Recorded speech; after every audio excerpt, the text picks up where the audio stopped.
La era victoriana, el apogeo británico. El reinado de Victoria entre 1837 y 1901 es una época de expansión y prosperidad para Gran Bretaña, entonces la primera potencia mundial. Sin embargo, la convivencia en la propia isla no está exenta de poderosos contrastes y sonoras injusticias.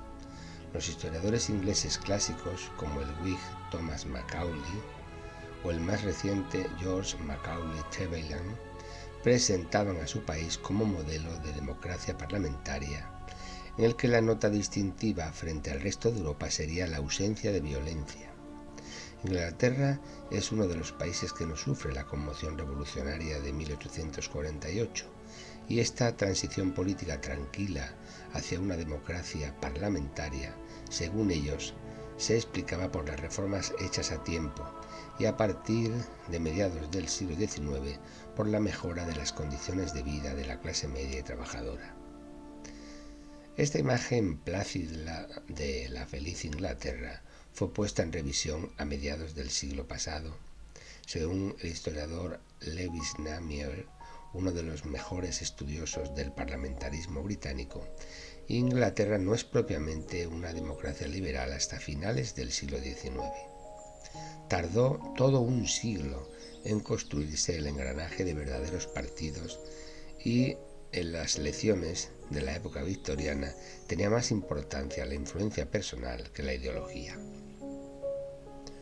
El Parlamento de Londres fue durante mucho tiempo más un órgano de control y de intereses lobistas antes que un órgano legislativo. La Gran Bretaña victoriana es una sociedad de contrastes entre el campo y la ciudad, entre la riqueza y la opulencia de los aristócratas y los problemas de la clase trabajadora. Su fachada benévola, que trata de ocultar los problemas, recibe críticas feroces de escritores coetáneos dotados de una extraordinaria capacidad de ironía, como Charles Dickens, Oscar Wilde, Bernard Shaw o H.G. Wells. La literatura y la historiografía revisionista han mostrado los aspectos desagradables de la sociedad industrial y del imperialismo colonialista británico.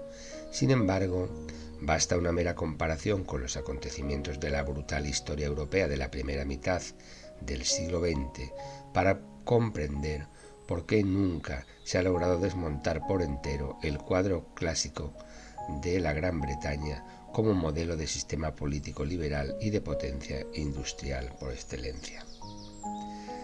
Las bases del apogeo británico fueron una prosperidad económica con redes mundiales y una vida política regulada por el Parlamento, por el juego errante de dos partidos en el gobierno, en el que va progresando el prestigio social de la corona. En 1847, con una monarquía muy desprestigiada que suscitaba todas las dudas, sube al trono Victoria, una adolescente de 18 años, inexperta y desconocida para sus súbditos. En palabras del panegírico fúnebre que le dedicó Kipling, su amabilidad, bondad, modesta pureza y su intransigente devoción al deber supo inspirar el respeto y un incontestable afecto entre los británicos. Victoria fue la primera monarca de la Gran Bretaña genuinamente constitucional, y para el Imperio británico fue la encarnación de aquel sentido del orgullo de la raza y de la grandeza nacional de los que era tan conscientemente serena. Desde mediados de siglo, Gran Bretaña adopta la filosofía del libre cambio, con la abolición de los aranceles, la supresión de las actas de navegación y la conclusión de tratados comerciales que le permiten importar trigo a precio bajo, sostener una política de pan barato y colocar en el extranjero sus productos textiles y metalúrgicos. Se convierte así en la primera potencia económica y naval del mundo. Los años 50 constituyen una época dorada. Se reemprenden las construcciones ferroviarias, se introduce el telégrafo eléctrico y los bancos amplían su actividad. En 1860, Gran Bretaña extrae la mitad del mineral de hierro, los 2/3 del carbón mundial. Posee la más densa red ferroviaria, una flota mercante que supone el 75% del tonelaje mundial, puertos con modernas instalaciones, las innovaciones técnicas, el procedimiento de Semer en 1855 señalan una edad de oro. Esta expansión parece a veces amenazada por alguna de las crisis cíclicas del industrialismo. El exceso de negocios produce quiebras y la Guerra de Secesión Americana de 1861 a 1865 crea problemas de aprovisionamiento de algodón en la industria textil. Es la llamada crisis del hambre del algodón, que adquiere dimensiones internacionales. Pero el país responde con eficacia. El algodón norteamericano es sustituido por el indio, iniciándose una etapa de enormes inversiones en el sur de Asia. La inauguración del canal de Suez a finales de 1869 produce una fabulosa expansión del tráfico marítimo. La guerra franco-prusiana también es un momento crítico de suspensión de exportaciones, pero es breve, y terminada los bancos ingleses se lanzan sobre el continente hasta provocar una nueva crisis en 1873. El descenso de los precios agrícolas provocado por la llegada de los cereales norteamericanos y argentinos a Europa supone, por otro lado, un excelente negocio para un país que cada vez más compra fuera sus alimentos. A mediados de siglo todavía Inglaterra mantenía unas estructuras políticas dieciochescas. Los dos partidos tradicionales alternan en el poder, el partido Tory, que ahora se llama conservador, y el Whig, que ahora recibe el nombre de liberal, y que en esos primeros años del reinado de Victoria son regidos por Peel, Melbourne y Palmerston. Pero todavía los lores están presentes en los ministerios y tienen notoria influencia a través de su Cámara Alta en los comunes, cuyos miembros no gozan aún de inmunidad parlamentaria. La nobleza mantiene su poder desde sus grandes propiedades en el campo y se está todavía muy lejos del sufragio universal. La muerte de Palmerston en 1865 abre una era de reformas en los dos partidos, promovidas por sus dos nuevos líderes. Disraeli, en el Partido Conservador, que había demostrado desde su juventud sensibilidad por los problemas sociales derivados de la industrialización, convence a los miembros de su partido de la necesidad de la reforma electoral y, atrayéndose una fuerte clientela urbana, opta por el librecambismo y exalta la idea del imperio como interés común de toda la nación. En el Partido Liberal, Gladstone, de larguísima vida política y profunda religiosidad, es el instigador de reformas políticas liberales y humanitarias de gran calado. Ambos democratizan sus partidos y empujan la evolución del sistema parlamentario británico hacia la plena democracia. En 1867, con Disraeli, el Partido Conservador propone una nueva reforma electoral que amplía el derecho de voto a las ciudades, donde califica como elector la posesión de una casa, el pago de un alquiler, lo que incluye a los obreros cualificados que pueden probar su residencia. Se distribuyen los distritos concediendo más asientos a las ciudades industriales y a los condados más poblados. La reforma amplía la base social y el número de electores y desplaza decisivamente la influencia caciquil de los grandes propietarios de tierras. Para conseguir su aprobación, Disraeli tuvo que apoyarse en los votos del Partido Liberal, dado que gran parte del Partido Conservador se opuso en los comunes. La ley fue calificada como el salto en el vacío y provocaba malos augurios de todo tipo por parte de los apegados a las más viejas tradiciones y también de los autoproclamados portavoces del progreso, como Carlyle o Stuart Mill, que se confesaba aterrorizado por la tiranía de las mayorías y por la posibilidad de un gobierno formado por trabajadores manuales carentes de educación. Pero Disraeli sacó adelante la ley, decidido a terminar con el monopolio del liberalismo que usufructuaba el partido del señor Gladstone, y así dar entrada a nuevas fuerzas sociales que escapaban al control de los viejos sistemas. En las elecciones de 1868, los liberales consiguieron una amplia victoria, lo que llevó a Gladstone a formar un gobierno que duró hasta 1874.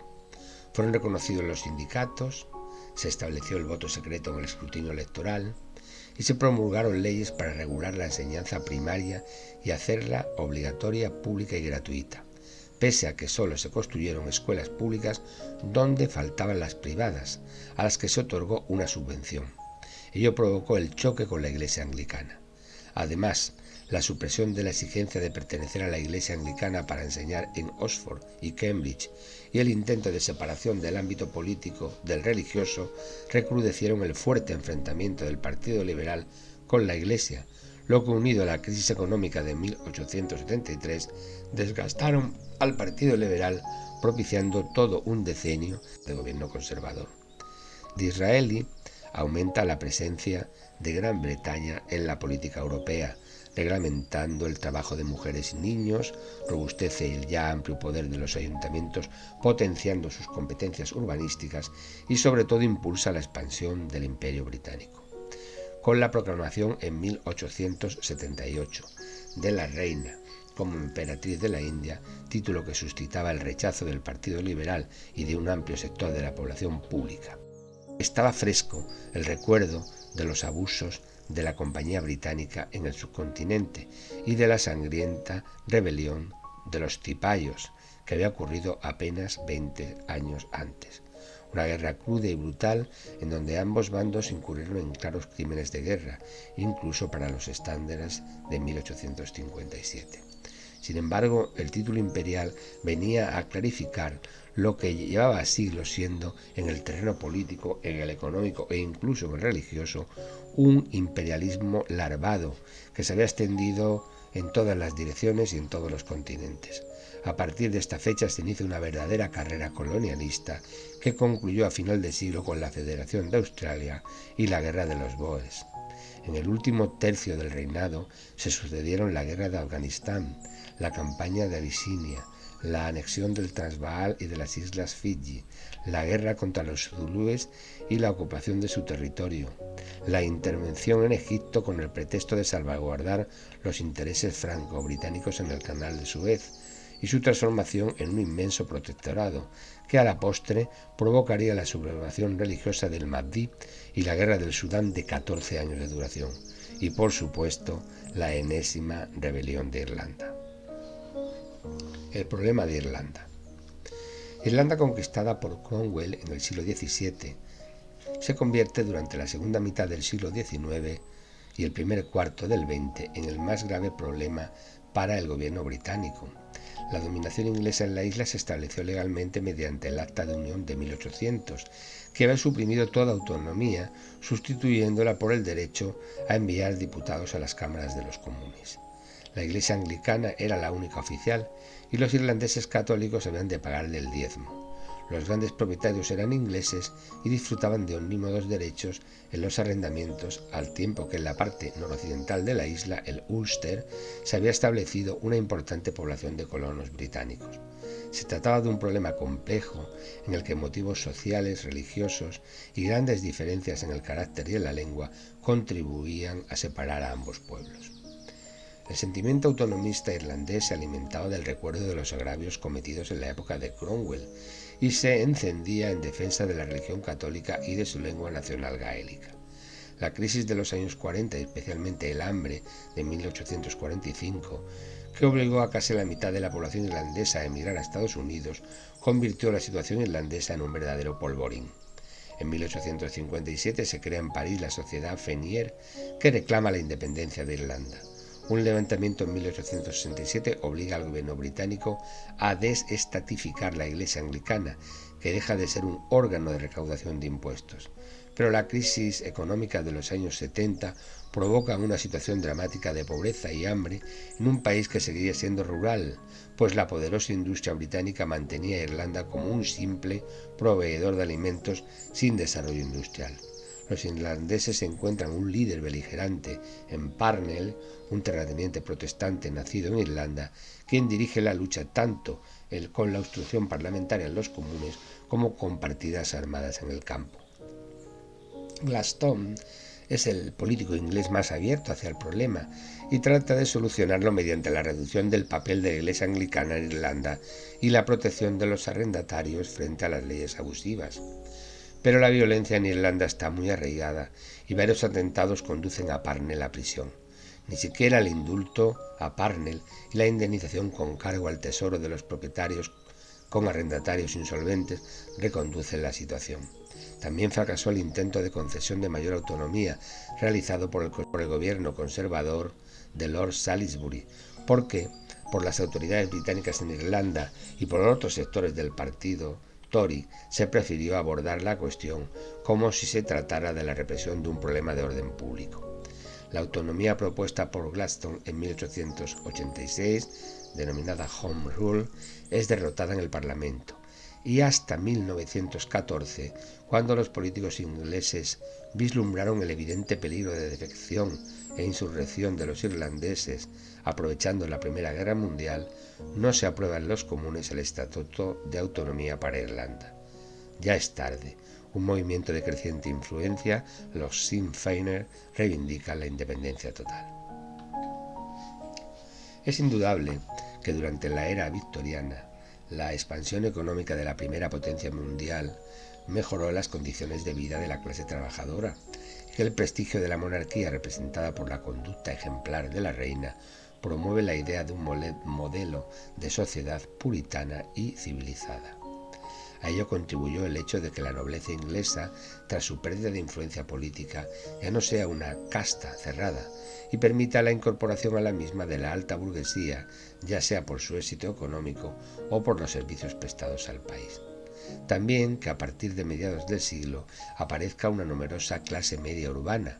Más de la mitad de la población inglesa comienza a vivir en las grandes ciudades y el sector servicio crece. Aparece una gran diversidad de comerciantes, funcionarios, profesionales liberales.